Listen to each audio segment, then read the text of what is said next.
कि धार्मिक संस्थान होने के नाम पे किसी को भी बच्चों के शोषण करने का अधिकार नहीं मिल जाता। भारत में कानून बड़ा स्पष्ट है और साफ है।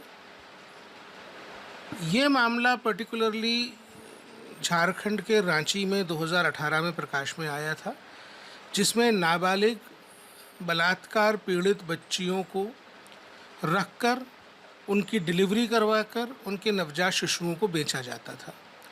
जब इस मामले की जांच हुई तो ये पता चला कि अन्य अन्य जगहों से यहाँ पे बच्चियों को लाकर रखा गया है, लेकिन झारखंड की राज्य सरकार ने इस मामले में विक्टिम्स को आइडेंटिफाई करने के लिए कुछ किया नहीं। 2019 में लगभग एक वर्ष बाद इस घटना के हमको ये पता चला कि दुमका में 2 लड़कियों ने स्टेटमेंट दिया है कि उनका बलात्कार हुआ है और उनके बच्चों को इस तरीके से डिलीवर करा के बेचा गया। हमारे पास जो सूत्रों द्वारा प्राप्त जानकारी थी, झारखंड पुलिस के पास लगभग 250 से ज़्यादा ऐसे विक्टिम्स की जानकारी थी जिन बच्चियों का बलात्कार हुआ था और उनके बच्चे बेचे गए थे डिलीवर करवा के।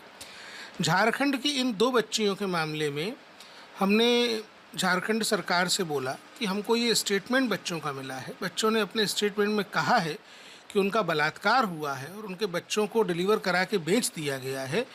बलात्कार का मामला जघन्य अपराध है। नाबालिग लड़कियों के बलात्कार के मामले में आपको इसमें पॉक्सो के अंतर्गत एफआईआर दर्ज करना चाहिए। झारखंड सरकार एफआईआर दर्ज करने में फेल हो गई, ना तो इन 2 बच्चों के मामले में की, और जो सैकड़ों दूसरी नाबालिग लड़कियां इस प्रकार गर्भवती हुई थीं उनके मामले में भी कोई जांच उन्होंने नहीं की, कोई एफआईआर प्रस्तुत नहीं की। तब हम माननीय सर्वोच्च न्यायालय की शरण में गए थे। सर्वोच्च न्यायालय ने हमको अभी पिछले महीने सितंबर में इस पिटीशन को डिसमिस करते हुए निर्देश दिया था कि जो सीपीसीआर एक्ट है, जो कमीशन की पावर्स जिस एक्ट में है, उनका इस्तेमाल करते हुए इस मामले की जांच हम कर सकते हैं।